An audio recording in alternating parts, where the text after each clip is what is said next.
الدنيا سريعة التقلب، لا تدوم على حال، فقد يصبح الإنسان غنيا ثم ما إن يلبث إلا ويصبح فقيرا، وقد يكون العكس.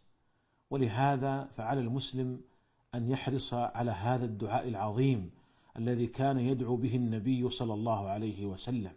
فقد جاء في صحيح مسلم عن ابن عمر رضي الله عنهما أن النبي صلى الله عليه وسلم كان يدعو ويقول: اللهم إني أعوذ بك من زوال نعمتك وتحول عافيتك وفجاءة نقمتك وجميع سخطك. فانظر إلى هذا الدعاء العظيم الجامع: اللهم إني أعوذ بك من زوال نعمتك.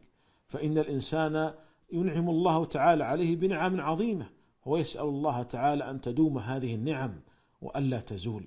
وتحول عافيتك، فإن الإنسان ينعم الله تعالى عليه بالعافية، وهي من أعظم وأجل النعم، فيسأل الله تعالى أن تدوم العافية وألا تتحول إلى ضدها. ومن فجاءة نقمتك وجميع سخطك، فإن الإنسان يخشى أن الله تعالى يسخط عليه أو ينقم عليه من حيث لا يشعر، فيستعيذ بالله تعالى من فجاءة نقمته ومن جميع سخطه.